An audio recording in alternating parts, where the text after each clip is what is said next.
Hi, everybody. This is Jim Cornette, pro wrestling legend, and you're listening to the Book in the Territory Unprofessional Wrestling Podcast.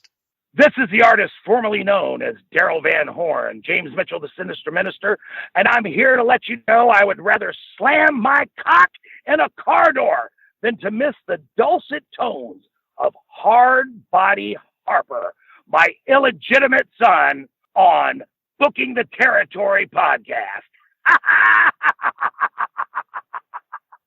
Woo, Messi, this is professional wrestler Jimmy Valiant, the Boogie Woogie Man. Tell my people, my brothers and sisters, don't you dare miss Booking the Territory. Oh, yeah. This is a one-man gang. You're listening to Booking the Territory Pro Wrestling Podcast.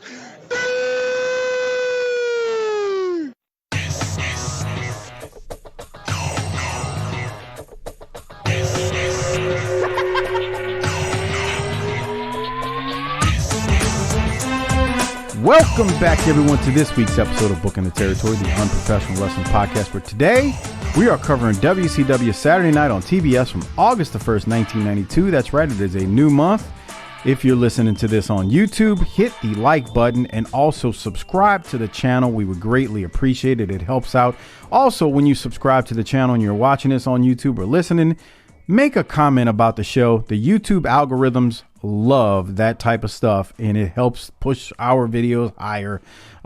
Very small YouTube channel, but it is greatly appreciated. Also, before I throw it to Doc and ask how he is doing, big time shout out to our largest page contributors monthly, Disrespectfully Classy, Marky Blassie, Mike Childry, Joe Ice, and good old Justin. Thank you for your generous support on Patreon each and every month, and basically being the sponsors of this show. Doc, the superstar, is once again running late and avoiding our messages, or your message to him. So let me welcome you in and ask how you are doing first. Man, I'd love to say I'm doing great, but I don't know. It's the week before Christmas back in the real world here. Your boy is trying to get through strep throat and a sinus infection. Kind of stuffed up here. Went to the doctor yesterday. They gave me a steroid shot. When she plunged it in my hip, I yelled out, "Oh, what a rush." I gorilla slammed the nurse. When the other nurse came in, I gave her a Turner line, and then they kicked me out. Okay. But that steroid shot's crazy. I slept not a wink of sleep last night. Do you know how long it's been since I've gone a night without going to bed and going to sleep? Very long time. True. I'm waiting. It's been on decades. Yeah, exactly. That's what I said. Very long time. Yeah, we can't do that no more. We're not young. I'm not feeling good. And the Cowboys laid a turd in Buffalo, which, kudos to the Bills. We'll give them their flowers for turning up, showing up.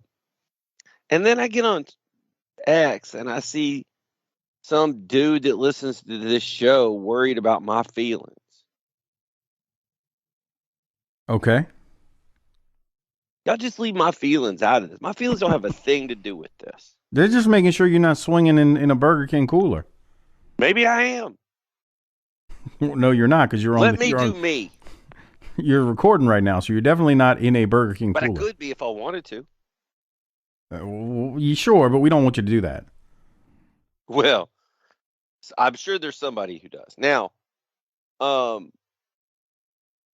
what's great about football, and it's something we've always said, is that nobody books the territory like Uncle Raj. Yeah. So he comes back last night and books Seattle.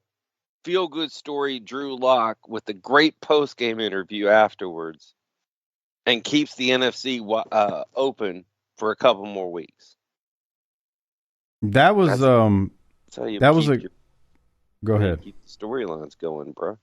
I would say that was a great. If you're not a Philly fan, every other fan in America loved that interview. Yeah, Philly fans people are hate like, it because they're the spawn of Satan. Philly fans hate a lot of stuff, so I ain't trying to be mean, but they really do hate a lot. They're tuning up the band for this weekend because they got a home game on Sunday and Santa Claus is in the building. Look at dicks. Oh, look who's calling. Let me merge the call. All right. Well, hey, as you're bringing him in, we're all still recovering from last week's episode where we learned about Harper's origin story in the wrestling business. Hey, we're just talking about Kenny's Key West here and how you were oiling them up and managing them to victory. That's right, baby. Pam, I want you to make sure you hook a leg when you go for the pin. That was great. That was some good shit, man. I bet. Bro, So you're was 18 the audio. years old, you're some little pervert fucking asshole. What year would that have been? On the count? 97, 98. I think it was right when the Attitude Era was starting with the NWO. But what was the music being played in the club? What was that like? God, for that, probably like the 80s. Yeah. Shit. Yeah, smooth, fucking Smooth up Indian shit. Yeah, that's where I saw Warrant there. Okay. I saw Warrant there. That's where I saw D. Snyder, and he had me sing on stage. Now, hold on. I can't get through one story without... I told y'all that story, huh?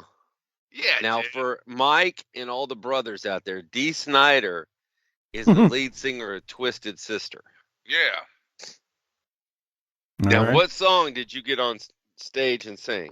I don't remember, dude, but I knew fucking every goddamn word to all that dumb shit. And he could see me like, oh yeah. He's like, come here, I got on stage. I started singing something with him for like a few seconds on stage with him with fucking D. It's a bit harder than it looks, isn't it? Yeah. Okay. Did you get any poon that night for that? No. Poon. Oh, what the fuck, Harper? I mean, come on, guys. I tune into the show talking about eating poon. Not even 5 minutes in. Talk about JYD. Talk about Bruno. Y'all think you're fucking funny. You ain't fucking I never funny. said eat. I said get. Oh. No. He's in Disney Okay. World right now. Oh, he is. Again. He likes his Disney Is he World. with his children? He's with his, yeah. Okay.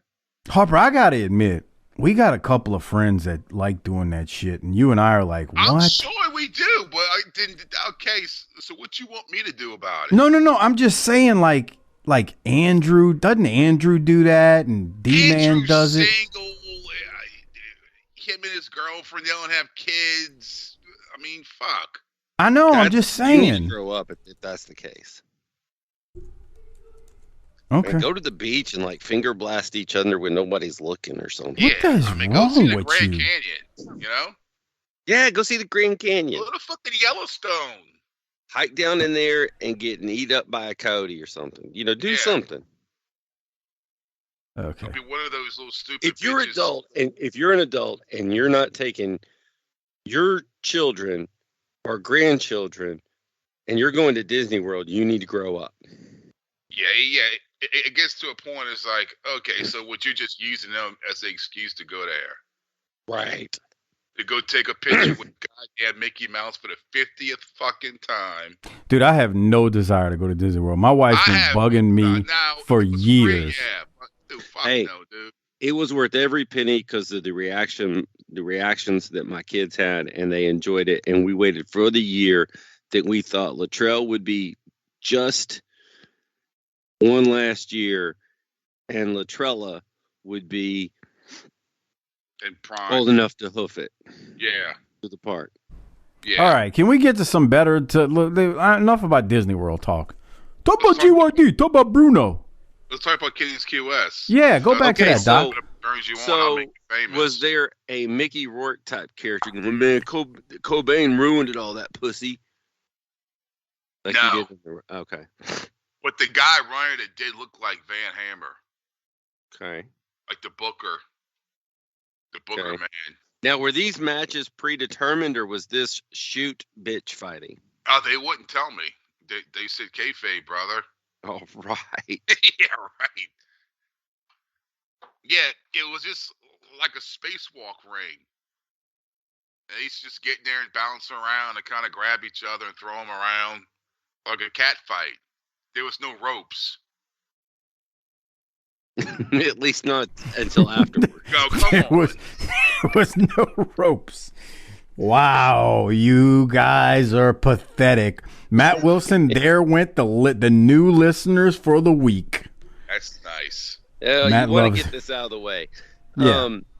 So, is this the kind of place where if you're having 80s bands, it's like a club, right? It's a cheesy nightclub. But is there like somewhere on the property with maybe a sand volleyball court? No.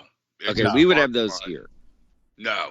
It was a cheesy ass fucking nightclub with fucking typical dipshits wearing Cabariccis doing fucking coke in a bathroom and shit like that. Well, do you know how many people love when Harper says fucking cokeheads? Fucking coke, yeah. Everybody says like that. Look, everybody's like, I love when Harper talks about the cokeheads. I'm not going to judge you just because you do coke at any point in your life. Nah, man. But it does make me put a little bit of extra scrutiny for other things that might be happening. Well, when you're a certain age and you're still doing that shit, bro, it's like, bro, what fucking grow up, bro. I'm with Harper. I think with like drugs like that, like cocaine and what's the age limit on it then? Well, no, hold on. I'll say this. Like, I think I'm not somebody who smokes weed, but I think they need to legalize that. I think that's just dumb that it's not. Like, liquor is much more like harmful in my opinion. I think they need to legalize marijuana. Now with cocaine and other hard drugs, bro, I don't know what the age is, but I'm with Harper, man. If you're like a teenager and in your 20s, okay.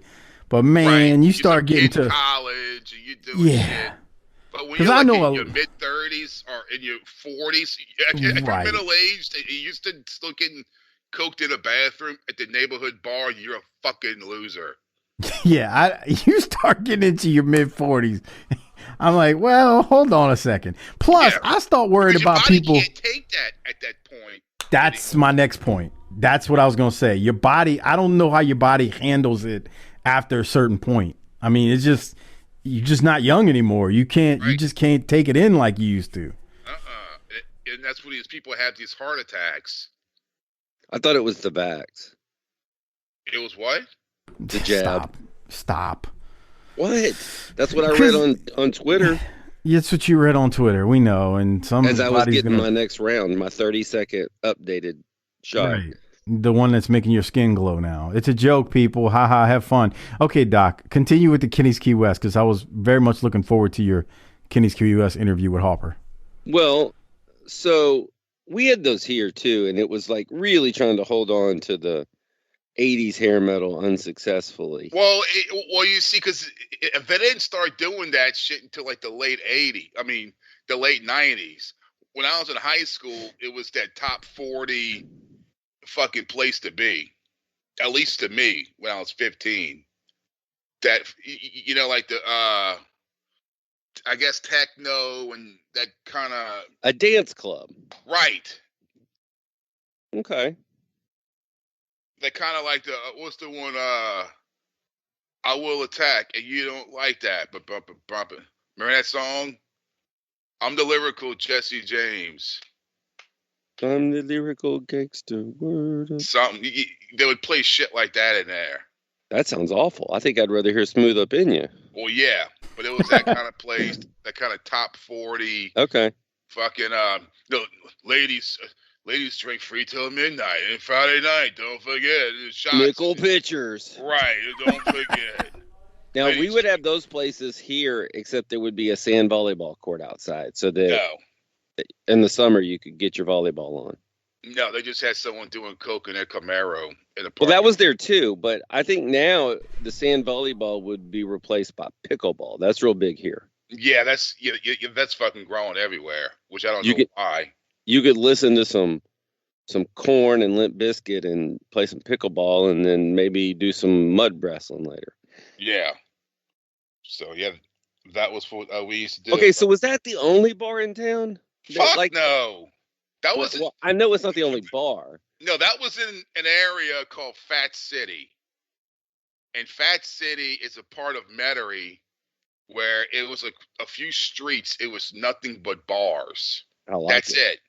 And the reason why Fat City popped up was because in the 70s, the crime, it was basically like what New Orleans is going through now.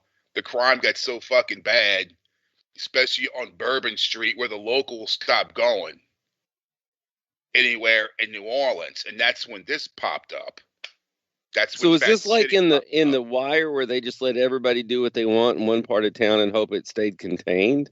Yeah, I mean, dude, it was a different time, dude. I mean, I was 16 years old going in those bars. What street was this on? Severn Avenue?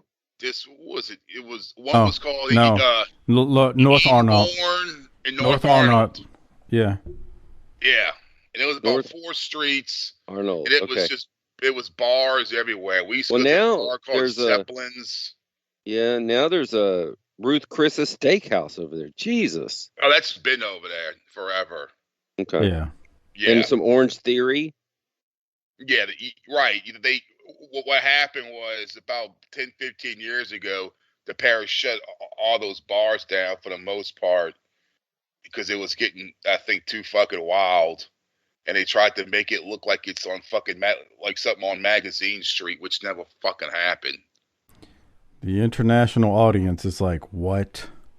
Yeah, that's happening in your town too. Don't worry, man. White people are trying to put a glossy shine on everything. Oh yeah, fucking coffee shops, and they're trying to make it look nice. And before it was these seedy fucking heavy metal bars that wouldn't close. And dude, I saw.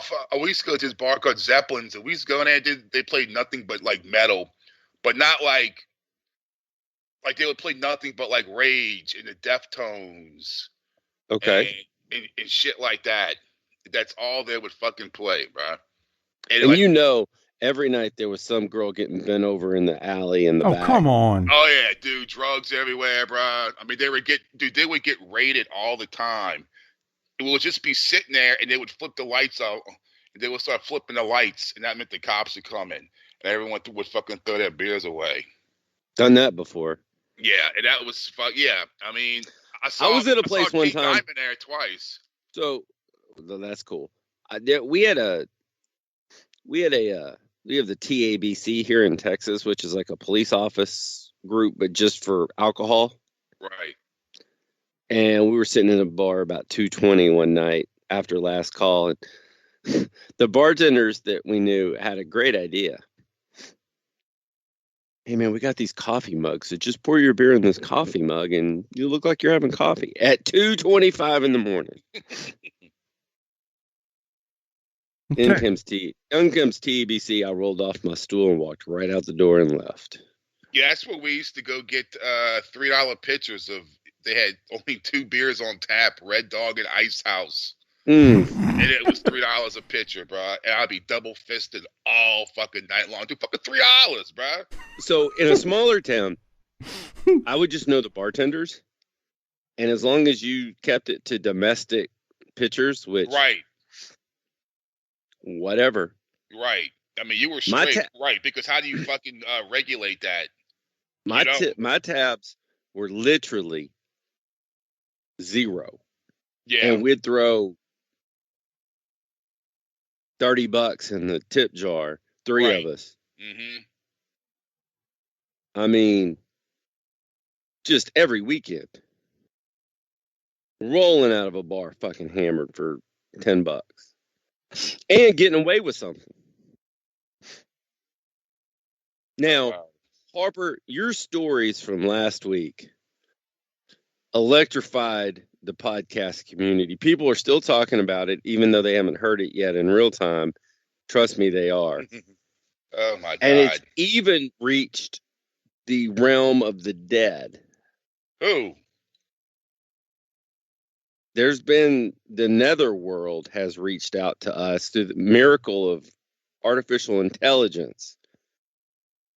I think Mike was able to capture the signal. Mike, would you care to play what we've heard? Yeah, it's pretty amazing. Gordon AI Solely reached out to us, and he had something to say about booking the territory and Harper. Let's go to that audio now. You got to hear this guy, Harper. This guy is talking about eating ass. And he has special people attacking him at wrestling shows. And then he talked about Rick Rude looking like a cokehead at Kenny's Key West. I mean, holy shit, this guy has more stories than the fucking Bible. That's hilarious.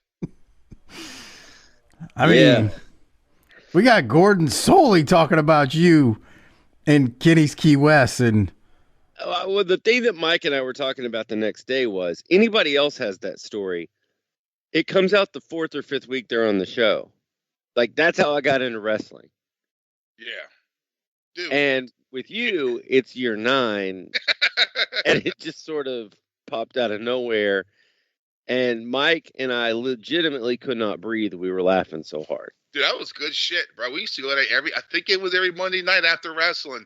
Me and Randy would go in there and drink our beers and just wait. Like fucking hawks sitting up in a fucking tree. Just waiting for them. I believe the term is like perverts. Yeah, pretty much, dude. I mean, we're fucking. You remember we were 18, 19 years old, bro. You know? You and him were Beavis and Butthead there. Oh yeah, pretty much sitting there with our fucking wrestling shirts on. You know. See, after Nitro, and we would go in like '96. We drink beer. That was an hour when it first started. Oh yeah. We drink beer, and then as soon as it was over, we would all go across town to the bowling alley and keep drinking, take some pills, and bowl all night. Oh, that's nice. Fuck, we used to go we used to shoot pool at Zeppelins and be blasting fucking Deftones and Clutch. They always played Clutch. I like Clutch. Tool was always fucking playing, man. I like Clutch. What about Quicksand? That was one of my favorites. I don't remember that. Oh man! And every Friday night or Saturday night, there was always some big, like a big band playing at Zepp's, like fucking Cannibal Corpse and Morbid Angel and all those bands played. What about there. I Hate God? They played there. Those dudes were real sleazy back in the day. I saw King Diamond twice. I saw one with King Diamond and I think one with Merciful Fate. What about Superjoint Ritual? Get Phil in there, dude. Oh, he was always in there. He's from Metairie. Right. He was always in fucking Zeppelins. And it would always be so, dude, and this was when Pantera was fucking on fire, bruh. In the early, like in 94, 95. And you're like, that's Phil Anselmo from Pantera sitting there. And it'll always be some kid come on by and be like, dude, get the fuck away from me, bro. Stop asking me about fucking Cowboys from hell and shit. I believe every part of that. Yeah.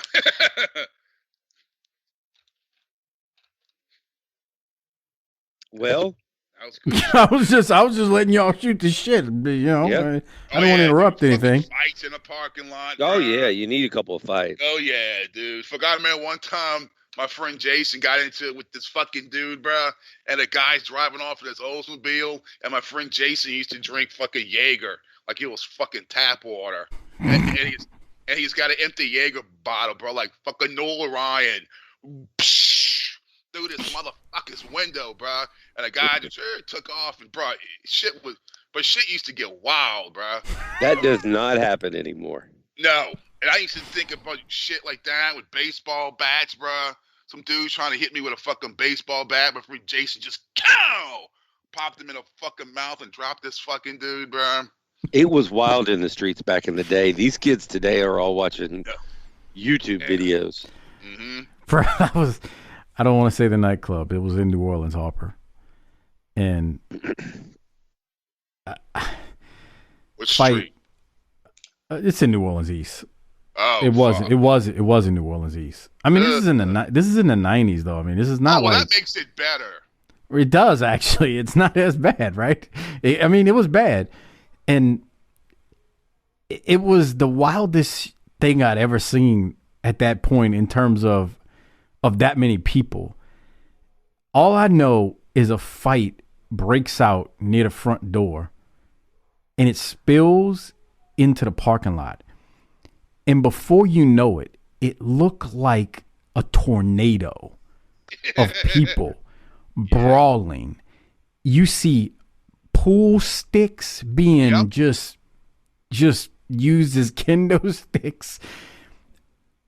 The police show up. There was so many cops, and all I remember doing is like just constantly turning around because you just waiting for it to spill over to you at some point because there was so many people fighting. It was a group of dudes. They got beat up so bad. The best way I could describe it, it just looked like 40 Tasmanian devils just spinning like you would see on the freaking cartoon back in the day, beating the piss out of each other. Yeah. And I think about that now. Like every time I watch the news now, everybody just shoots each other. Ain't nobody fighting no more, man. Yeah, dude, when I think back, it was like that all the time. There was always something about to fucking happen. Yeah. Someone's getting punched in the mouth over some dumb shit, over a fucking pool game. You're trying to fuck my fuck, dude. I remember one time we were at this bar called remember Jabba Jaws? Jabba Jaw. He was like a Hanna-Barbera shark. It was a cartoon. Yeah. Well, anyway, this bar was called Jabba Jaws. It had like the little Jabba Jaws shark on the sign. But you know how like everyone has that dude that like hangs around y'all that's got the whole ass old lady that fucks everybody, bruh. Ugh. But y'all know. Yes. Come on. We know. We know. And this broad, this is the first time I was exposed to fake titties. She got fake titties for her birthday, right? Oh, God. Yeah. And she's like, oh, look, I got fake titties. And this is my friend. I'm like, oh, what? Fake titties. And she just showed them to everybody, bro. I'm like, damn, bro. I gotta have some of that fucking shit. I don't give a fuck if he's here. So anyway, he thought he was a fucking DJ. And so he was showing the guy that owned the bar his fucking DJing skills. He was trying to get a job there. So I'm hollering at it, right? So we go back to my car. This one I had the fucking Night Rider Trans Am, bro. And I'm just fucking bap, you know. And then I'm knocking it out, bro. Like, dude, like he's in the bar. Like that's how drunk and stupid we were. I'm knocking this shit out, bro. And next thing you know, he gets into a fight with the fucking dude that owns the bar. Because the guy told him, you know, fuck you. Just sounds like shit. No, fuck you. And they spill out, bro. And we're in a Trans Am. I'm like, what the fuck? I was like, stay down. Don't fucking move. They're all in the parking lot. It was like it was us and Carl. It was us and Carl Lewis and that black dude from Predator looking at the Predator through the fucking tree. I see you. Come on. I'm gonna work around them. I'm gonna flush him to you. Like I was like, don't fucking move, bro. They don't know we're in here. And so anyway, the shit spills out. So I said, look, I'm gonna go back in, wait a couple minutes, bro. And I go back in. He's like, bro, where's she at? I said, I don't know fuck she's at, bro. Fuck you asking me for? And like 5 minutes later, she came in. Walking funny. Yeah, I was like, this dude's a fucking joke, bro. Here's the thing, Harper. Everyone was fucking knocking that shit out. Cause that's why, it was like Sunny, where she's fucking a whole locker room, and Chris Candido knows it, and it gets to a point where you can't feel sorry for him. You know what I'm saying? Well, and here's the other thing. Nights like that went out would happen all the time. If you told a niece, a nephew of yours that's in their early 20s that story, that one of those stories, they'd be like, oh my God. Yeah. Hey, we call that Tuesday night. Yeah, dude, she was fine too. Big old fake titties, bro. I'm like, damn, look at this. This is a good day for me, bro. Well, yeah. Wow. I figure fuck everyone else knocking out, bro. You know? Might as well get your turn. Yeah, I think I was like 22, 23 or something. Yeah. In the back of the 82 Trans Am, bro. Those seats would go all the way back. Wow. Yeah. Jabba Jaws. I got it. You see, look, but now that I think about it, I got a whole bunch of dumbass stories like that, bro. Save them for next week. Okay. Or next year. Harper said, that's the first time I ever seen fake. It was, dude, because it was like, at that, I mean, now every fucking broad gets fake titties and the eyebrows and the Botox and bro, I mean, who the fuck what broad did I know had fucking fake titties, bro? In like fucking 1998 or whatever the fuck, or 90s, whatever year it was, 98, 99, 2000. I'm like, damn, you got fake titties? She was a treasure. Oh yeah, bro. Well, Mike, I have a couple of 5-star reviews. Yeah, let's read the 5-star reviews, then we'll talk about some wrestling. Well, we have one that came in from DST22. I don't have the title of it, but it says BTT is podcast something or other. I don't know. Shit. Wow, that's how you do our 5-star reviews. It says BTT is podcast and then ... So I can't tell you. So why you have an iPhone? Why can you never? Why does it cut off? Why do you have no other ability to see? I know which one you're talking about. It says BTT is podcast gold, but why does the iPhones cut off the titles? Take that up with the Apple Corporation. Continue with the 5-star review, please. If you grew up watching Southern wrestling like I did, then the Booking the Territory is the podcast for you. Old school wrestling talk mixed with unprofessional comic genius. Hard buddy Harper is the wild card, and you don't dare miss a minute of the show because he is going to pop you when you least expect it. Doc Turner is the snarky spot monkey who fills in the gaps with hilarious takes. And make sure you give Mike Mills his flowers. The Menace brings it all together. The best wrestling podcast going today. That's right. No lies detected. Thanks, DST. Continue, sir. Okay. The next one, the title is BTT Army 5-star General. And I think this is from longtime patron, Chris Zanto. Not Zoncha. Zanto. All right. What a show. If you're on the fence, give the boys a listen. Don't bother being woke or offended around the Menace, Doc, and the superstar, Chris Harper. And if you're really cool, and I know you are, that's a big leap, join the Patreon army, and that's an order. Book it, B. Yeah. Subscribe, too. Well, Bill Watts called me woke the other day. Yeah. So. Well. Yeah. That's nice. Oh, he did, Harper. You didn't hear about this? No. Well. Yeah. Yeah. Yeah. Listen to it. Listen to it real quick. Listen to what Bill Watts said about me. Who the fuck is Mike Mills? And why the fuck should I care what that little fucking mental midget thinks? He sure does have a lot to say about how I ran WCW. You tell that little woke bitch to go fuck himself. Wow. That's nice. A man of God Real speaks nice. like that. I know. Peace be with you, you fucking shithead.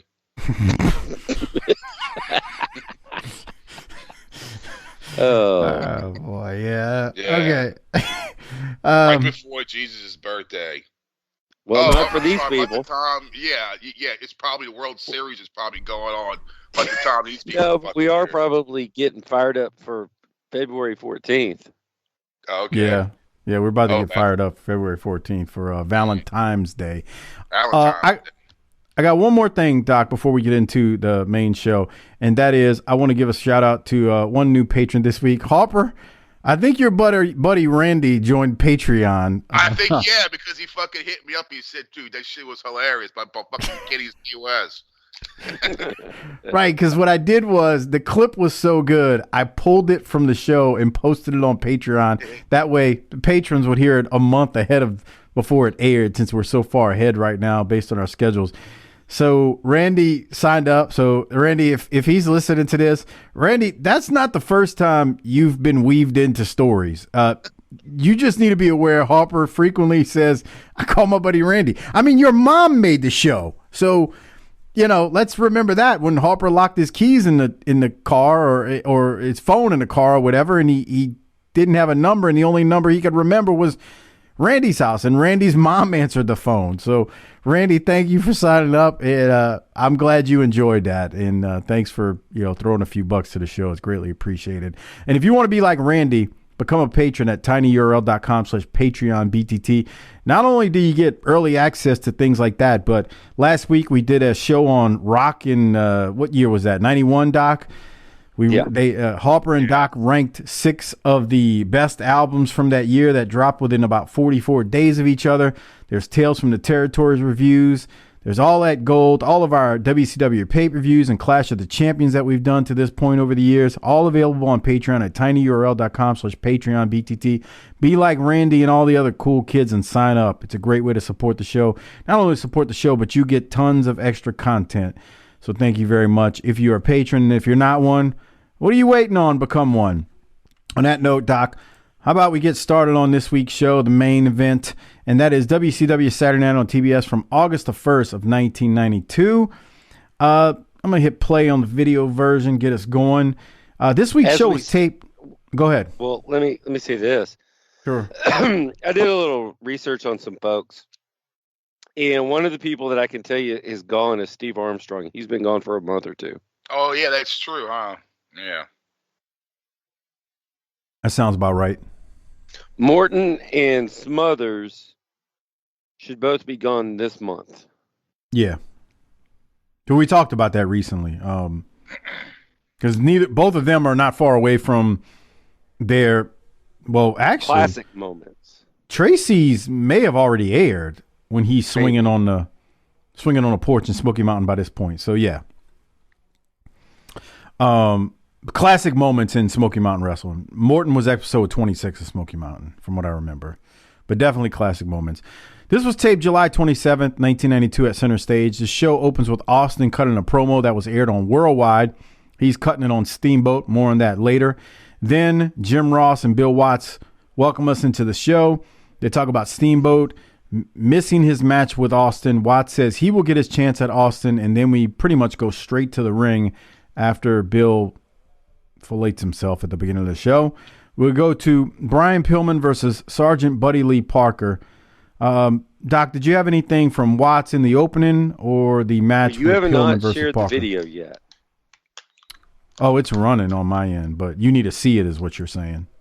I don't have to. I just need you to play audio at the 350 mark. Y'all have anything, Mike? I don't have, Oh. Okay. Wait. Okay. Uh-oh. Okay, there it is. Deep State Harper in effect, which is cool. That's fine. We did a whole show last week. You just didn't realize it with you being Deep State. Okay. 350 mark, you said, Doc? Yeah, we're looking at Watts' audio. All right, here it is. Lock now by Pillman in control. Well, I'm going to be in Baltimore, and of course, I haven't been there, Jim, since years ago when I wrestled Bruno Sammartino, who's one of the all-time greats and an athlete that everybody can respect. Pillman going for the cover there, hooked the leg, got one out of it. There's going to be a lot more Bruno talk on this show. We talked about Bruno. Well, there's going to be a lot more. Don't he show up? Bruno's going to show up. Bruno's going to do commentary. Bruno's going to be on a Clash. Andre shows up too, right? That next Clash. I think it's Clash 20. I think it's the next last one. televised appearance. Yeah, when he's real bad off. You sound bad off right now. I'm not gonna lie. I mean, it's just sad. I know. He does look. At that point where you're like, damn, dude. Yeah, Clash 20. That's the next one we're going to cover. We're going to cover the event. Doc, any other thoughts on this match? Not much happening here. Stone Cold kicked a Stone Cold promo at the beginning. Did you want me to go back to it? I think you might ought to. He sounds like Stone Cold there. Yeah, he does. How could we not see money in this? Here it is. You will get no more shots at the World Television title. You were laying at home and you say you were nursing some bruised ribs. Maybe you were, maybe you weren't. I guess you need something to hide behind. Now, I'm not calling you a chicken, Steamboat, but a real athlete would not have missed this opportunity. Come on, you want to get Hey, hold it. That cadence was not far off from you sit there and thump your Bible and your courage. That was close. Yeah, we've been saying that for a few months now. They're sitting on a superstar. Yeah. Yeah, I wonder what we're going to do with Aspiring him. by mail. Let's get rid of them. All right. Doc, any thoughts on 8%. Extra thoughts on what? Pillman and Parker? They have lots of mat wrestling here for two small guys. I'm going to say it more as the show goes on. Two play-by-play guys right here. Watts lets nothing breathe. Told you what's happening, man. Back when he did Mid-South, he owned it, so he could pretty much tell Watts or Boyd Pierce or whoever was sitting there with him to just shut up, introduce the show, and then throw it to him. And he would just talk nonstop. The dynamic has changed now. Jim Ross is a professional. He knows what he's doing. He needs to call it and then throw to a color commentator to make comments. He does not need Bill Watts messing up his flow. And that's exactly what Bill Watts does this whole time. I don't even want to talk about it because it's a constant. It doesn't end. Well, here's what I'm going to set up for you to think about. Bill Watts isn't the best color commentator on this episode. Okay. I don't know what that's supposed to mean at this moment, but get there. Okay. We always do. We always make it to the end of the show. So Pillman's going to beat Sergeant Buddy Lee Parker. He gives Parker a forearm, hits him with a nice looking drop kick off the second rope and wins. From there, we go to audio of Brian Pillman. Here it is. Thanks very much, Cowboy. And Brian, I know you've got a lot in common right now with the Stinger. He's looking forward to his rematch with Big Van Vader to regain the World's Heavyweight Championship. On the same instance, you're looking forward to your rematch with Brett Armstrong for the light heavyweight title. Well, JR, Stinger is certainly getting revved up. He's got a big title shot ahead of him against Big Van Vader. I've been a good friend of Sting's. He's been a great inspiration to me. And I'm going to be right alongside these great fans of WCW watching the Stinger put it to Big Van Vader. Now it's an interesting parallel because I'm in the midst of a title chase as well. I'm going after Brad Armstrong for that world light heavyweight title. I'm trying to put some victories together. It's been tough. We all know the great athletes in the light heavyweight division. Brad's been a true world champion. He's fought friend or foe. He's over in Japan now defending the belt. I'm just hoping to put together some impressive victories and get a title shot. All right, Brian, best of luck on that endeavor, ladies and gentlemen. When we come back, we've got tag team action on WC. Meat and potatoes, but I wanted to play it because I think Pillman's a good promo. Your thoughts? Fair enough. Harper, what you think? Same? Yeah. It's not bad. From there, we go to Terry Taylor and Scotty Flamingo versus Z-Man and Marcus Bagwell. Interesting combination here. Scotty Flamingo is dick dancing when he comes out, and he does the Stan Lane wiggle / snake. Look at this dude. Oh, yeah. Man. What's happening here, Doc? Yeah, I was hoping that as a white guy acting black, you could tell me. Come on. Wow. Is that like a side Cabbage Patch or something? The snake? Side Cabbage Patch. Oh, he's doing a snake. Okay. Yeah. Like, watch when he hits it. But see, Stan Lane used to do that same move. Yeah, but he was good at it. Well, I mean, come on. Stan Lane is the original. Well, he might not be the original, but he's probably our favorite dick dancer. He had years to perfect it with Steve Kern in Memphis. See, Scotty Flamingo, if you watch him, he's going too fast. He's not letting it breathe. Because he's not comfortable with any of this because he's raving. There he goes. But he's not. He's got to let it breathe, and he's not letting it breathe. You ever watch white people dance? Oh, it's hilarious. Go to Key West. Sometimes it's worse when they're drunk, Harper. Hey, Mike, I went on YouTube. I put in Key West. I found some like a B97 wet T-shirt contest from Kenny's Key West. That sounds like a great Patron episode on video. I think we now have something to do over the Christmas vacation. Yeah, we might have something to do. That is Good job, awesome. Harper. Yeah. Good job, Harper. All right, Doc. On to this match. Any thoughts on these four guys having a tag match here? None of this means anything. Terry Taylor can't get booked well to save his life. It's a by the numbers match, which is okay, I guess, but I just don't care. I mean, you got the sleep monster in here. That's one negative. Well, that's automatically going to draw a strike for you. Yeah.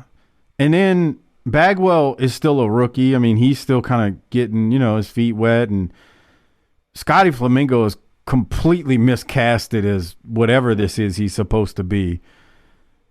And Terry Taylor, to be frank, he's rehabilitated himself as like tailor-made man. Right. They're just not doing him any favors with the booking of him. Like, he's good. Correct. They just, it's just, what are we doing with him? Nothing is the answer. So they go for like, he's still young. I agree. And he's gotten, to me, if you watch this, he's gotten over, like we said, the Red Rooster. It's not like it's lingering to me. He's gotten past that. It's just that they're not doing him any favors. But they don't do most people favors when you think about it. There you go. Yeah. So anyway, Z-Man is going to make a hot tag to Bagwell. Yeah, did you see that? That looked rough. It did. Z-Man. It was supposed to be like a slide. It looked like it was supposed to be a backslide that went into a neck breaker, and you could tell Taylor's like, "What the piss was that, Tom?" And so Z-Man makes the hot tag. All four guys are going to end up in the ring. Now, Bagwell is the legal man. I want you to pay attention to that. I don't want to be this asshole who critiques this, over-critiques it, but Bagwell is the legal man, right? He never tagged Z-Man. Somehow, though, Z-Man comes into the ring, and he's going to super kick Taylor, and when he super kicks Taylor, he ends up pinning Taylor, and they win. He never did you ever see a tag, Doc? I don't know what you're talking about, man. Okay. Well, the babyface is cheated, is my point. He super kicks Taylor, and they get the pin. It's okay. I'm done with it. I just want to complain a little bit. It's okay. Next up, Johnny B. You deserve it. You deserve it, King. Okay. Next up is Johnny B. Bad. What did you just say? Nothing. I missed it. No, what did you say? Okay, he's going to not repeat himself now. Let's go to Johnny B. Bad now. I had to go on mute. I started coughing, man. What were you saying? I said, you deserve it, King. Okay. Let's go to Johnny B. Bad. He's a king. Harry, the last time we talked about the Tutti Frutti just fitting Big Van Vader just right for the world title. Well, let me tell you something about the Tutti Frutti. If I hit Big Van Vader, it's going to be see you later, Vader, because I've been knocking out boys ever since I came to World Championship Wrestling. Did you know that, Jimmy? All right, I know you got your sights set also on the Light Heavyweight Championship. We heard Flying Brian out here earlier. He's looking for Brad Armstrong. What are your thoughts on that? Oh, hush, Jimmy. Let me tell you 3 reasons why I'm going to be light heavyweight champion of the world. Number 1, I'm a great athlete. Number 2, I'm so pretty. And number 3, I'm a bad man. All right, ladies and gentlemen, more comments from Johnny B. Bad. Let's go back up to Tony Gillum. This guy's my new favorite wrestler in WCW 92. I love Johnny B. Bad, man. Yeah, for real, huh? It's awesome. He's going to whoop Vader and then calls himself a bad man. All right. Doc, your thoughts on Johnny B. Bad there?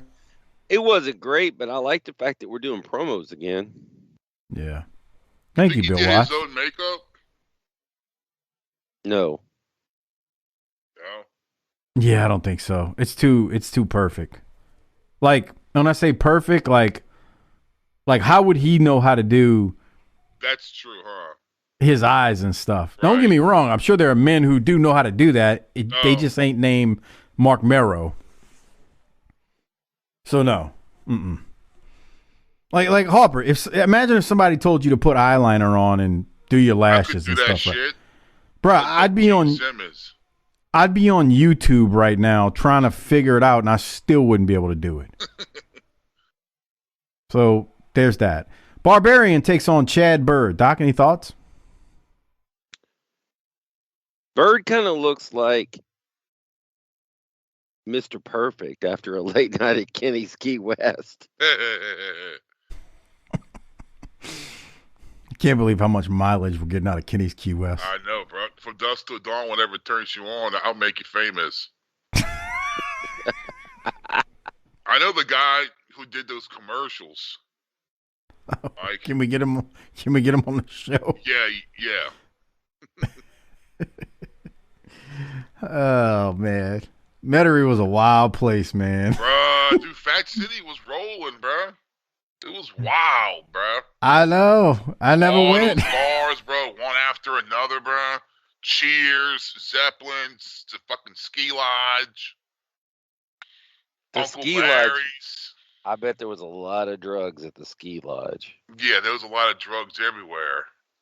That was Harper, I was trying to figure out when I like my first time going to Kenny's, it had to be like in that 97, 98 time frame. Yeah.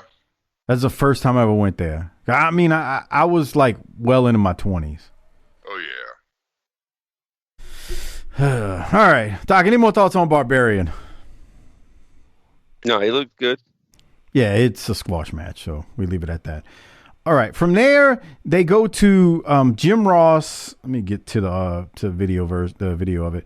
We go to Jim Ross and Bill Watts, and they tell us that Nikita Koloff and Rick Rude were fined $5,000 each after an incident on Worldwide, and then they throw to the footage from Worldwide where Rude and Nikita are fighting to the back after a match where Nikita was DQ'd for throwing Rude over the top rope. And then they fight into the dressing room where Nikita and Rude are going at it. And what looks like damn near the whole roster, when they show them in this dressing room, are brawling. Doc, did you have any thoughts on this portion of the show that they're showing with this brawl and them fighting in the dressing room and everybody essentially at one point being involved? Yeah, they're getting after it. So why am I watching Saturday Night and the two best things I've seen this far into the show come from Worldwide, which was Austin and Steamboat in this? Yeah, that's everybody, huh? Well, I asked you recently if you ever heard Bischoff's show that he did about when they went to Disney, and you said yes.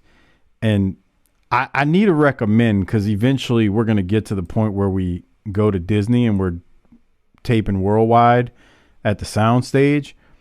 While that won't impact this show, Eric Bischoff talks about some very interesting things about when they went to Disney and how much money they ended up saving because of how they would have to tape Worldwide and Main Event and all these, all these shows they would do where they're on the road. And I'm not the biggest Bischoff fan, but he made a lot of sense when that decision was made and when they went to Disney to tape Worldwide. I mean, I don't know, Doc. I kind of asked you about it offline, but did you think that was a good show, or do you remember even listening to it now? No. Okay. Disposable content, bro. Okay. I don't anyway, remember hearing that. Yeah, he talked about the deal. Not that old. It was like a couple weeks ago. Oh, yeah. Okay.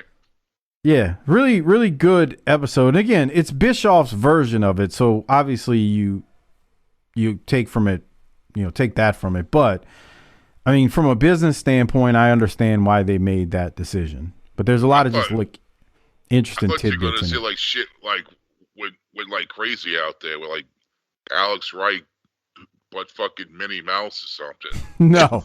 What the?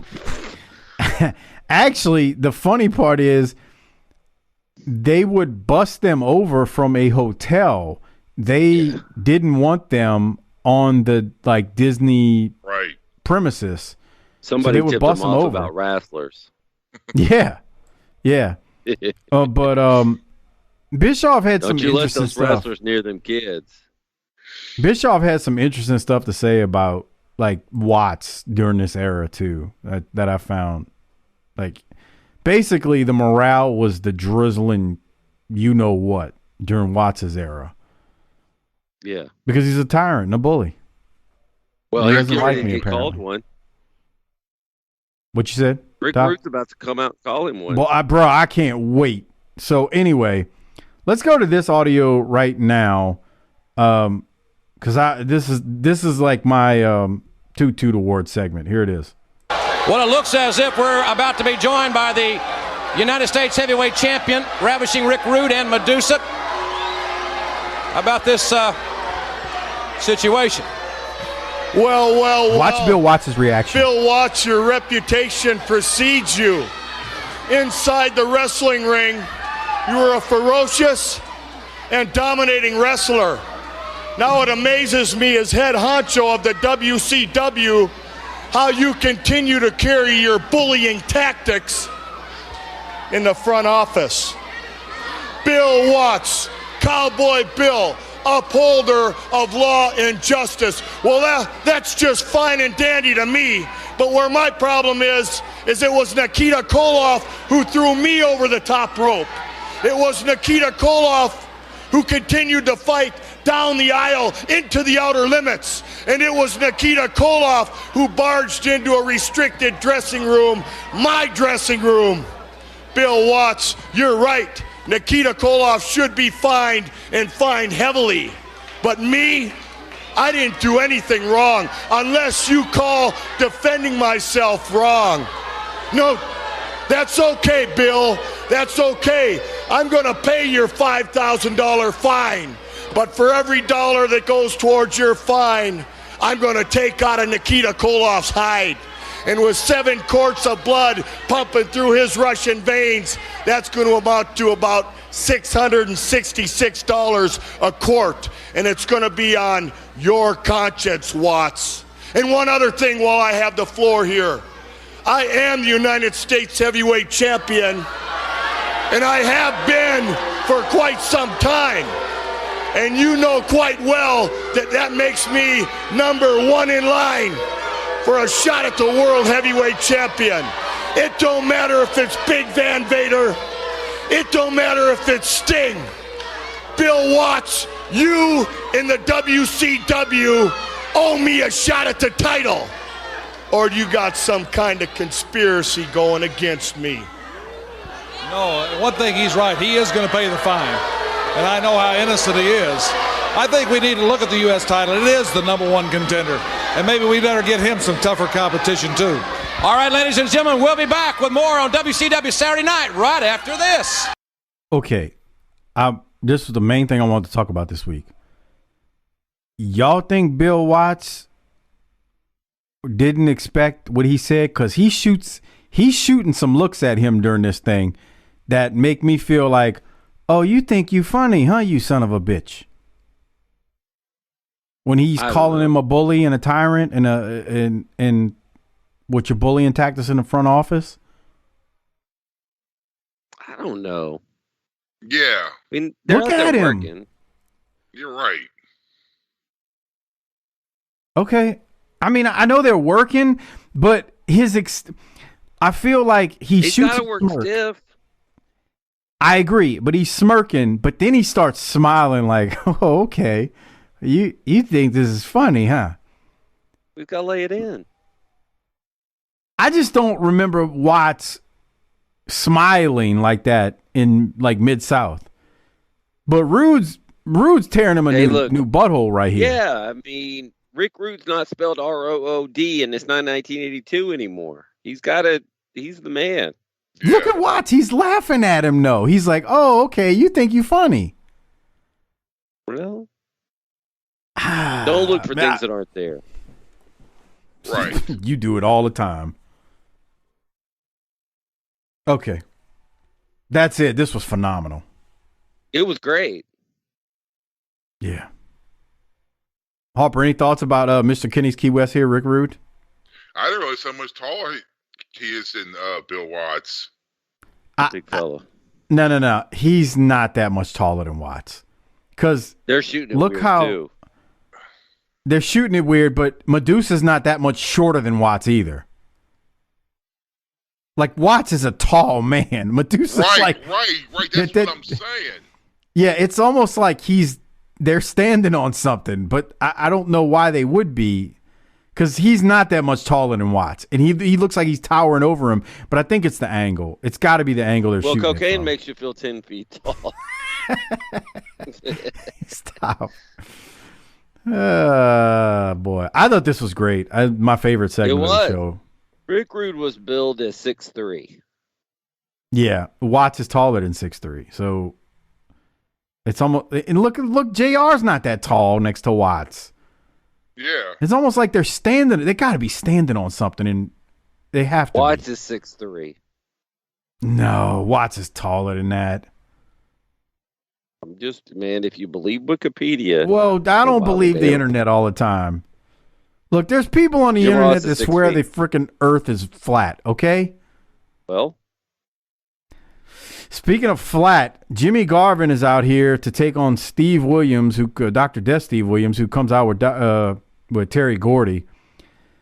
Man, the Freebirds and Jimmy Garvin have got their y'all ain't crap no more papers, and y'all about to do pin me, pay me.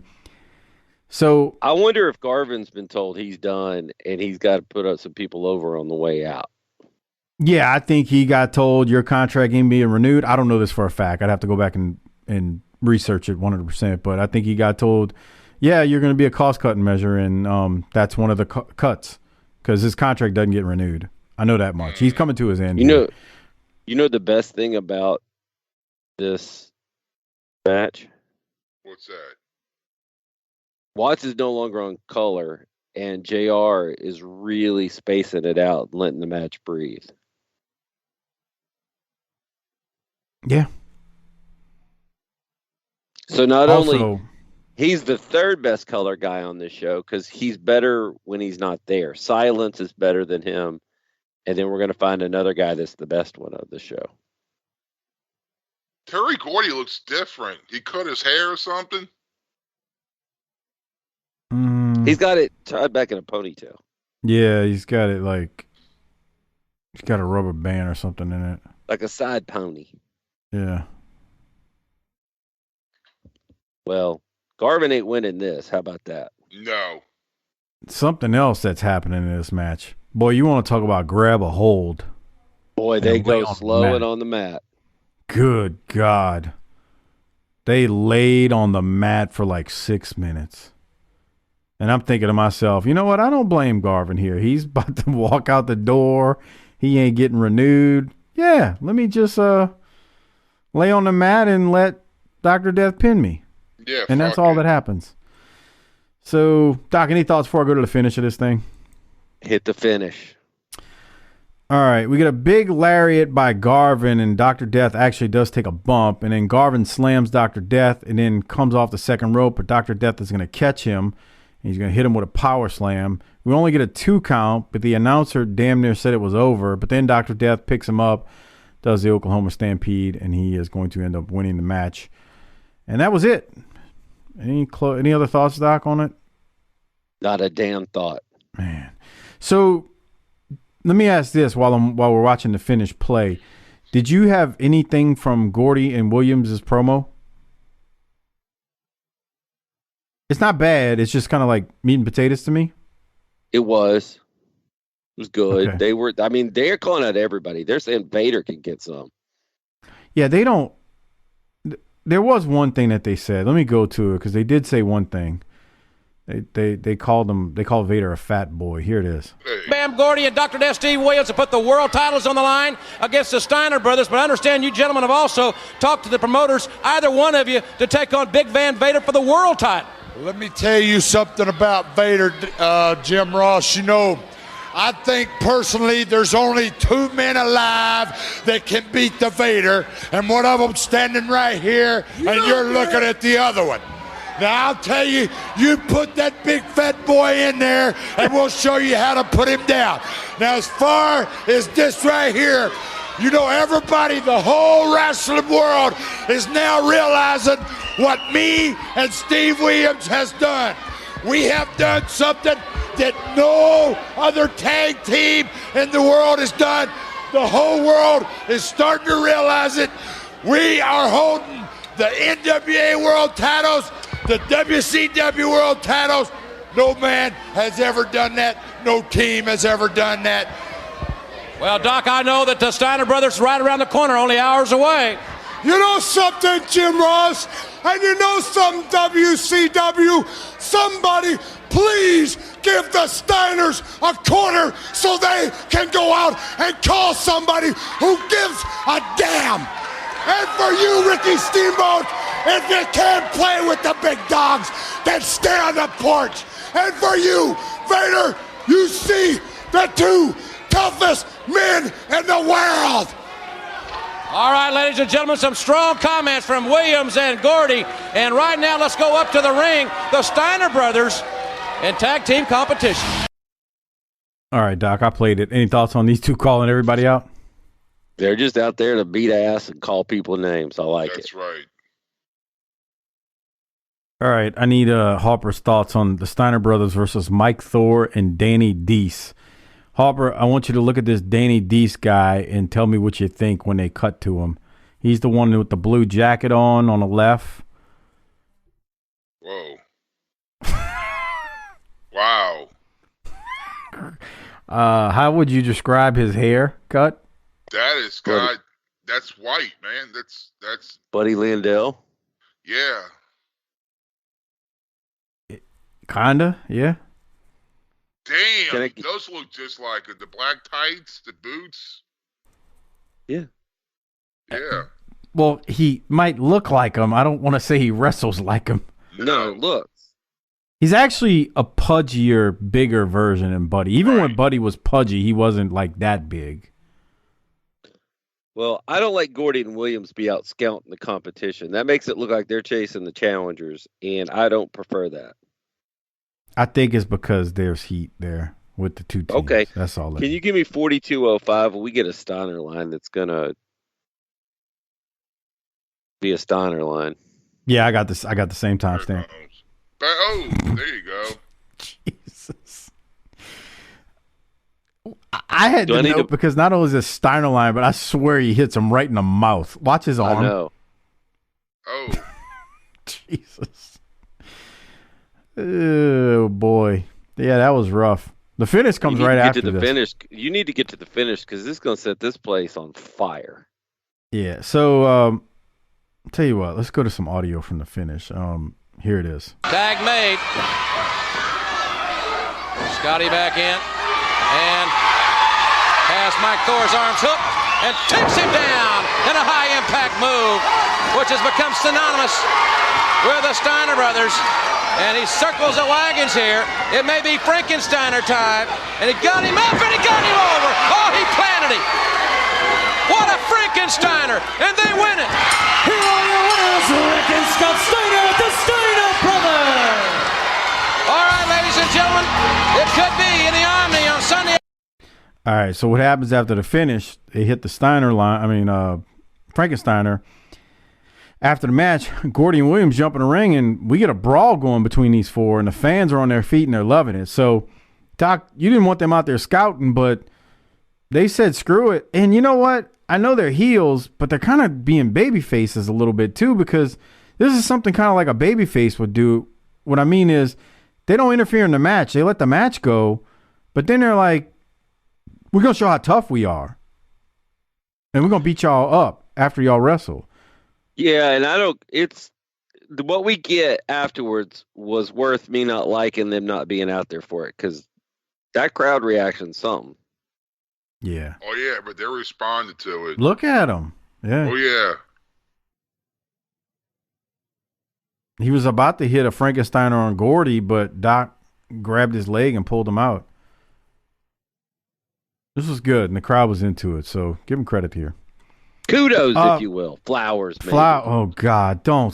Give them their flowers. Everybody gets flowers. No. It's almost ValenTIMES Day. Right. That's right. So. Let's go now to Cactus Jack. He's going to cut a promo. He's got something to say about Wrestling Vader, maybe. Here that is. Staying with us, everyone, here on WCW Saturday Night. Order being restored by the officials and Grizzly Smith and many others in that Steiner Dr. Death situation. They've got their sights set on the World Tag Team Championship. I understand you've got your sights set on Big Van Vader. The way I see it, Jim, it's just too bad they could have handed out 2 championship belts at the Great American Bash. One for Big Van Vader because he did defeat Sting 1, 2, 3 to become the new champion. But a second one to Cactus Jack because I made it possible. Think back, if you will, to Beach Blast, June 20th. Sting in a match where falls counted anywhere. I battered your body and haunted your mind and took your mind off that title just long enough so that a monster like Big Van Vader could step in and make you an ex-champion. So Big Van Vader, my point is simple. You owe me! You owe me! Not a handshake and not a thank you, but something that nobody else has ever had the guts to give me. A title shot. Think about it, matchmaking committee, and thinking about it good. You've got Big Van Vader, the irresistible force, meeting the immovable object. Who will prevail? I don't know. Cactus Jack, world champion. It's got a nice ring to it. Bang, bang! I don't know who'd win it either, but I'd like to see it. Fans, let's go up to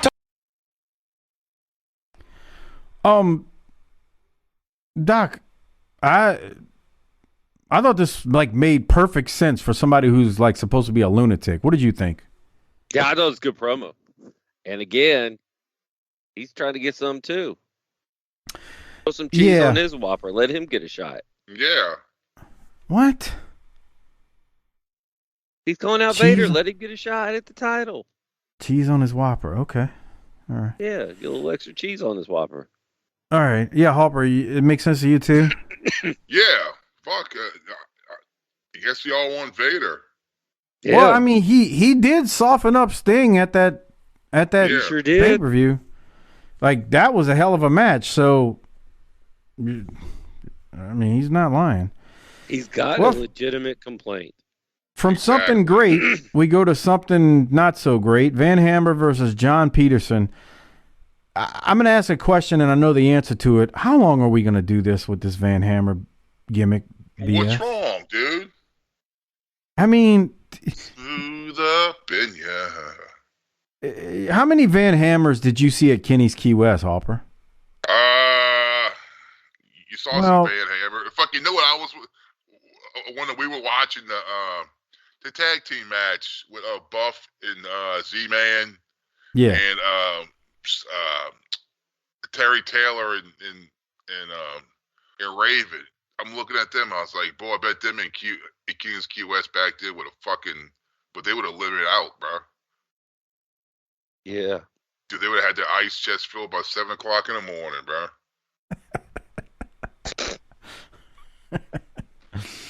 Oh, man. This is where Cactus is on color, and he does a really nice job.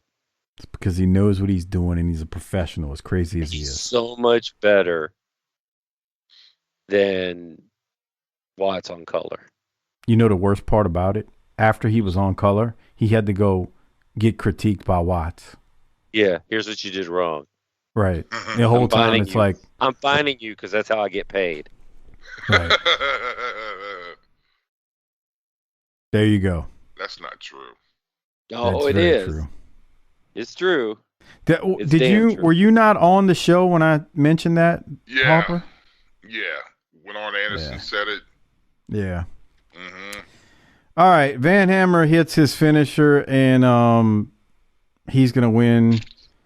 And Cactus, I got to give him credit. He's on commentary trying his best to put this dude over who smokes Virginia Slims 120s. All right, continuing. Jim Ross is going to throw to an interview that Tony Schiavone did with Ron Simmons.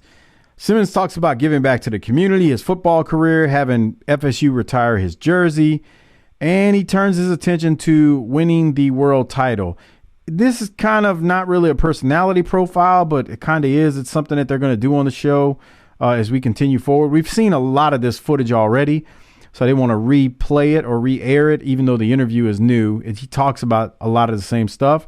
I think this is a good position in what they do, because it's continues to put over Ron Simmons and basically him saying he's going to be the next world champion. He doesn't say that, but that's what is implied. So, Doc, what were your thoughts on this? It was all right, What and I the just wondered shit what kind of was that community noise? service Ron was doing when he was in Doom. Was it rat cleanup? Come on. What's wrong with you? Can you be serious sometimes? Yeah, I mean, for everything else, it's stuff we've heard, but it's effective in this time. They got to. I mean, you got to remember, in their minds, they got to make the black guy seem appealing to the white audience, and that takes repetition and work for them. That's right. In their mind. I don't think that's what was done at this moment. But go ahead, Harper. I know you're lying now, because I know all the stuff you say about white people all the time and how you think we think. And I know that you are not acting in good faith right now. But you should hear the shit he says when he thinks his fucking shit's on fucking mute. Jesus Christ. I know. He's white people. Y'all are funny. No, fuck that. Your wife walks in. You still doing that podcast with those two crack-ass crackers? Mayonnaise. Mayonnaise. I do need to, at some point, Doc, maybe we'll do this in a close tonight. I need to read the comments from the Rock episode about those albums, because like there were so many people who commented on that show on Patreon. Type it up and send it to me. Type it up and send it to you. Yeah, all the comments. I don't know about typing up. How's type it up and send it over? Okay. Like right now? No, after the show. Stay up tonight and have it on my desk by 8 a.m. in the morning. Okay, Bill. Okay, Bill Watts. Sure. Let's go now to after Ron Simmons. We're going to get a promo from Nikita. I think this is pretty good. Let's go to Nikita and see what he's got to say. To come out here to address the $5,000 fine that you were levied as a result of your altercation recently with Ravishing Rick Rude, the United States champion. Well, you know, I couldn't help but hearing Ravishing Rick Rude out here complaining about paying the fine. But the money's not the issue here. It's important, but it's not the issue. The issue is you, Ravishing Rick Rude. The issue is the U.S. belt. And I want you both.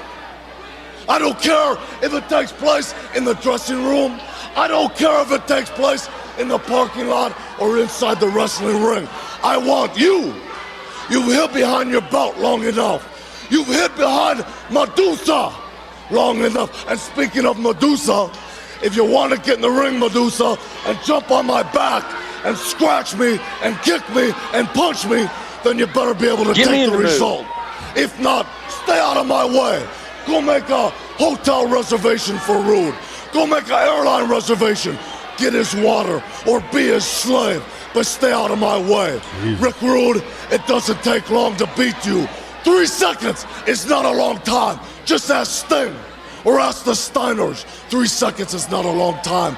And I want to say one more thing. Someone once told me, to be the man, you've got to beat the man. Well, Rick Rude, you are the man. And I intend to beat you. All right, some very strong comments for the number one. I mean, I thought it was good, but man, he doesn't value women, does he? Who does? Hey, come on. The feature's female, Michael. Get used to it. Yeah. Didn't you hear Will Ferrell this week? He said it's time for women to run the world. I mean, would it really be that much worse than what men do? Because we can mess up some stuff too. In the suburbs, it's already happening. Oh my God! Don't get me started on that topic. You can find it in a suburban Target where you find a woman's full cart far outstrips her job earnings for the week. Oh boy, you're gonna get some heat from that one. I'm gonna let you stand and die on that hill. All right, can we go back to Nikita Koloff?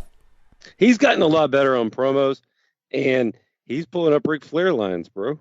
Yeah, and his accent kind of died off. Well, he's not really from Lithuania. Yeah. Yeah, actually, that's been happening for a while. Right, I know, huh? But I mean, Well, now he's it's been like here forever. When's he gonna assimilate and learn the language? Yeah, I don't know, English. I don't know, but Vader's taking on a guy by the name of Jim Nash, and he delivers a lariat right here that knocks this guy in the next year. Damn. That guy's got a decent body for a jobber too. You know what it's like? It's like he's riding like on a horse, and he hit a branch, and it knocked him off the fucking horse. That's exactly what it looked like. That's exactly what it looked like. Whoopsie. Yeah. This guy's big, man, and Vader's just manhandling him. Yeah. But size means nothing. Doc, let me continue and go to you. Anything else before? Convinced you? Okay. Let's continue. Any thoughts from Vader, who, boy, he destroys this guy. Are we getting to a point where we need to pull Vader off TV for a little bit to let the mystery grow? He's kicked some ass. He's beat Sting. Now pull him back to create a little imagination work. I think they're fine just having him squash people. I'm sure you do. I'd be mad if they said put the him in opposite. some- You would have said the opposite. So there you go. I'd be mad if they put him in some kind of multi-man match that you see these modern organizations do. They take their world champion and put him in some tag match that means nothing. Okay, that's fair, I guess, maybe. You know what I'm talking about. They do it all the time. Absolutely, I know. Yeah, I got you. WWE, AEW, they do tag. it. Yeah, they'll. I know. Let's put them in a tag. Well, why? Well, gotta do something. Got to get them all on the card. We Right. tell them here shit. Vader wins with a powerbomb. We continue. From there, we're going to continue. And Sting is going to cut like a 20-second promo talking about Vader. It was super quick, and it was over before it got started. He spent more time slapping hands with the fans than he did anything else. And I'm serious. He cuts like a 20-second promo before the main event of the show. Doc, did you have thoughts on your favorite wrestler of all time, Sting, He slapping said hands? something about raising it 2 notches to kick some booty. Those are exact quotes. I don't know what was happening here. It was That's not going to get it done against Vader. no. You look like you're going to a costume party for Mardi Gras or something with that purple and gold jacket on. I don't. Better get this serious. didn't- The man took your title, and now he's coming for your pride. He said it. Yeah. And you're out here talking about raising it 2 notches to kick some booty. I love Sting, but this wasn't my favorite. Why do you It love was very Sting? What has he ever done that's been great for you? Oh, he's great. He loves Jesus, and Yeah. unlike Bill Watts, he doesn't take himself too serious. I think Sting's a swell fella. Any other questions, Would you like Doc? Would you like him 10% more if he was black? Come on. Maybe. Say yeah. I Say said yeah. maybe. I mean, I like Ron Simmons more than Sting. I guarantee in a parallel universe, Harper, there's some podcast he's doing with 2 brothers. They're kind of like you and me. That's nice. And he's way happier doing it than he is this one. I like when Harper does that laugh and he's in deep state. You're funny, man. What the fuck? Let's go to the main event of the show. Steve Austin, who is the world television champion, is taking on Ricky Steamboat. Jim Ross, with some hyperbole here. Not that Austin is not great, but he calls Austin the greatest TV champ in WCW history. let's remember, we've had guys like Arn Anderson hold that belt, but I'm not saying Steve isn't great. I'm just saying, I don't know. So sounds like that's what you're saying. I mean, do you think at this point Austin is the greatest TV champion in WCW history? When are we stuck to telling the truth on wrestling shows? Oh, okay, that's true. Well, because I don't know, because I think they kind of want to move away from the whole Jim Crockett and that world. Maybe so. That's a great thing to think about. Good job, Harper. Mike, see, smart. Arn's held that belt since they went away from Crockett. They've been gone. They have been not a part of JCP for a long time at this point. Pretend like that never happened. Okay, I'm saying Arn held the TV belt after they sold. Oh, did he? Yes. Okay. Yeah. But we'll continue. Like Doc said, Doc made a good point. When does wrestling have to tell the truth? I mean, he's not lying. They lie all the time for the sake of it being a work. All right, Doc, let me go to you. They're going to work slow to get started. They started the match with like 20 minutes left in the episode. What are your thoughts on this one? I thought it was, I had same note you had, that it's a slow start, but still good. And they're just telling a different kind of story here, and they get it going. And I got a couple of timestamps here. 106:38. Okay. Let's see. We have a nice move to get out of the pin and go at those ribs, because I thought Steamboat was hurt. So Austin avoids a pin attempt and hurts his opponent. Yeah, that was good. Made sense in the story. Yeah, you attack the ribs that are hurt on the pin attempt. 108:35. I felt like Steamboat caught him with a good one here. I think I have this one too. Austin shoots Steamboat off, blocks the hip toss, another blocked hip toss. Oh, yeah. Steamboat avoided the lariat and then hits Austin with the lariat and then puts him in like a reverse arm bar. That looked good. Mm-hmm. Yeah. Steamboat worked the arm for minutes. Yeah, he did. Any other timestamps? Well, no timestamps, but that's when I noticed it when we were working that arm that we didn't have lights out. So this match automatically gets an extra star. Yeah. Well, that's what happens when you got two pros out there. I mean, for being real. So they get into this thing with the match where I'm not going to call it hole for hole, but they got in the finish, they got a series of false finishes here. And after a slam and a small package attempt by Steamboat has Austin on the ropes, but can't keep Austin down. Steamboat is then going to get Austin in a sleeper. Austin fights through it, though. They then do a spot where they collide and both take a bump, which Paul Lee is out there with Austin. So that means Paul Lee is going to get on the apron, and he throws, I guess it's supposed to be brass knucks in the ring or some kind of gimmick. Well, Austin doesn't get the gimmick. Steamboat grabs it and hits Austin with it and knocks him out. So then that's going to lead to Nick Patrick, who's the referee, going to count 1, 2, 3. And it appears Steamboat won the belt. And he's like, because he won, he just pinned him. But when Nick Patrick goes to raise Steamboat's hand, and we're going to see it here on the video version in a second, he goes to raise Steamboat's hand after the pin. He doesn't take the knucks off his hand, and Nick Patrick sees it and is like, no. And he reverses the decision, and he awards the match to Austin as the winner, who's going to retain. Watch when Steamboat doesn't he's not going to put it away. And Nick Patrick's like, wait, dude, are you serious? Look, he's looking at it now. Wait, no. I don't know. Usually the babyface, even if he does that, tucks it away in the trunks. But nope, Steamboat said nope. Paulie threw it into the ring, but he reverses the decision, and Austin gets the win. I thought this was good. I didn't mind the finish. You didn't like the finish, Harper? Yeah, it's okay. But as a fan, you're like, yeah, what the fuck? Yeah. Well, I mean, if you're going to cheat, what would the little lizard think? Bruh. Little lizard. But Rude is the MVP during this era. Oh, yeah. Lauren's great, but Rick Rude is gold. He's like the gold standard. All right. This was a good match. It was different and not 100% what I expected, But I didn't feel cheated when it was over.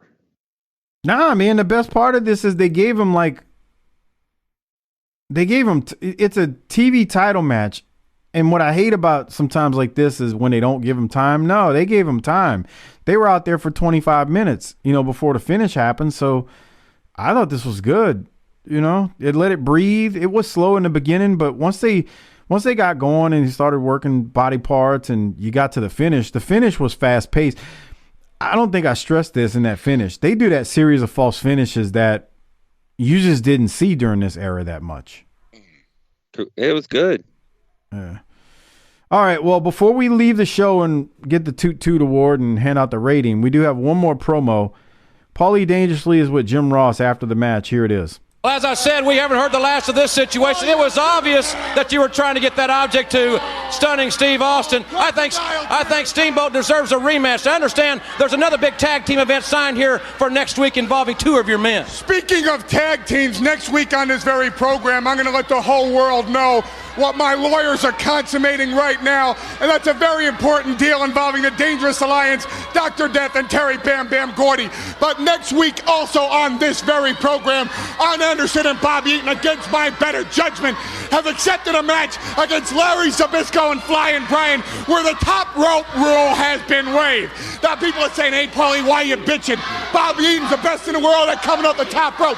But that's Flying Brian's whole arsenal. And with Larry Zbyszko, who knows the Dangerous Alliance better than anybody else, guiding Flying Brian's aerial maneuvers, that gives them the decided advantage. But what we're about is turning the rule book against you, turning those loopholes against you. And remember, Larry Zbyszko, tell Flying Brian, the higher you fly, the harder you crash. And when you crash next week, Arn and Bobby will assure you there will be no survivors. All right, ladies. This is why you don't need a top rope rule. Right.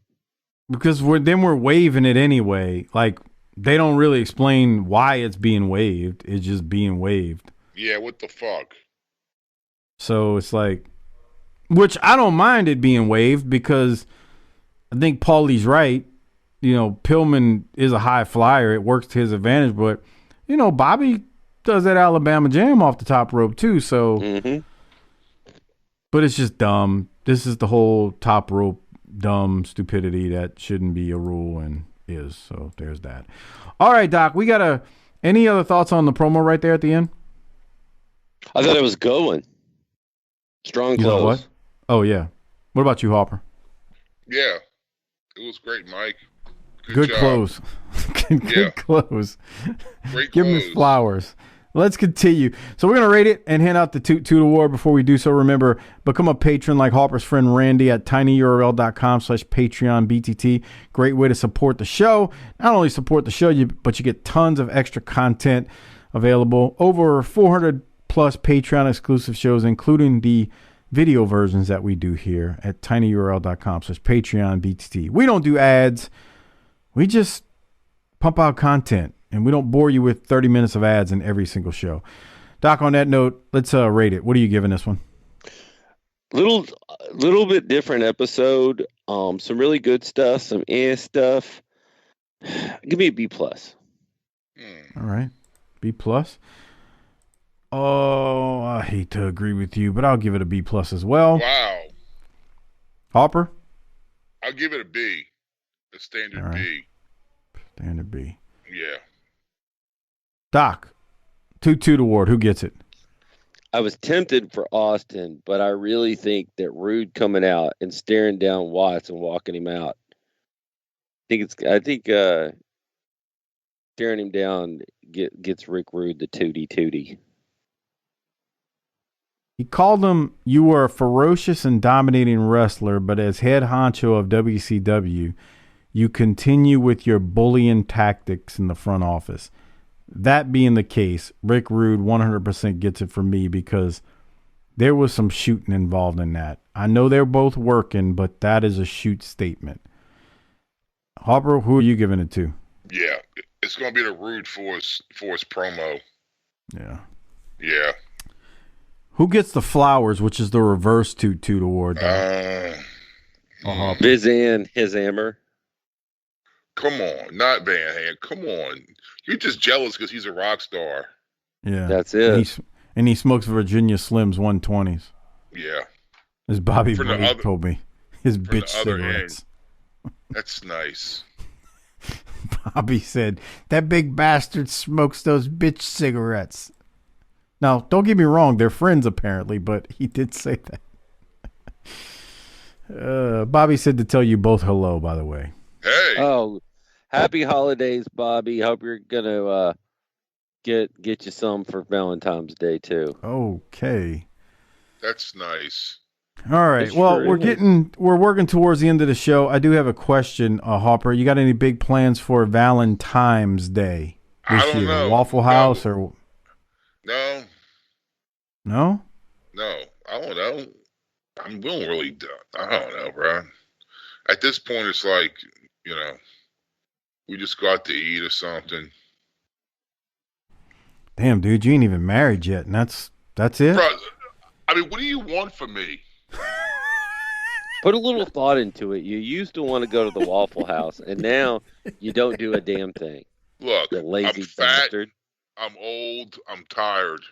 And you work with children. Yes. Doc, you got any? You're fucking getting this out of me, to be quite honest. Fuck. Yeah, he's right. Doc, you got any big plans for ValenTIMES Day? Dude, it's not even Christmas, man. Let me see what day of the week that is. It's a Wednesday night, so we're not recording. God. That is a designated soccer practice night because Monday through Thursday all are. God damn, dude. I tell you, man, one thing I do miss about youth sports is bruh, when it comes down to ValenTIMES Day, as Harper says, sometimes even birthdays, when it depends on when they fall, it will get you out of some stuff because it is the one thing that the female species, if they are good mothers, they realize, well, damn, I'm being selfish if I put myself before the kid. That's right. Yep. It's the one time. It's the one time that they realize that. Every other time, nah. You can just knock the chess pieces off the board. It's all about them. Yep. It's true. So we'll update you all on ValenTIMES Day as we get further into the end of January and February, beginning of February. Doc, anything else before we get out of here and we throw to Harper for the tagline? Any other Bill Watts AI one thing, thoughts? we're coming to the people in January, but this is our last time together as bros, as the best three-man booth in the business. So I just want to wish my two co-hosts here, my two ride or dies, a Merry Christmas. We could say that again. Yeah. And you're confusing people right now. Oh, okay. And Happy New Year. Stay safe out there, Harper. You're probably the only one that's not going to be at home that night. You'll be down at the Tug and Chug, drinking. The amateur night. So protect your neck. Oiling up some fake ones. Come on. Oh boy. Boy, she went down a shitter. She got stuck on drugs too. Really? Yeah. Happens. Yeah. Why don't you try to reenact that at Tiffany's bar? What? Oh. That's nice. But not with Tiffany. Oh, come on. Just over in the corner. Hey, get some pearls and be like, hold on. Something just hit me. Remember when I said the point in the show in Smoky Mountain when Harper described his friend having relations with a hearing impaired person? Yes. Well, apparently, Doc, you don't know this, but Harper found this person on social media. And what does this person do now, Harper? The hearing impaired person? It's some woman that sells.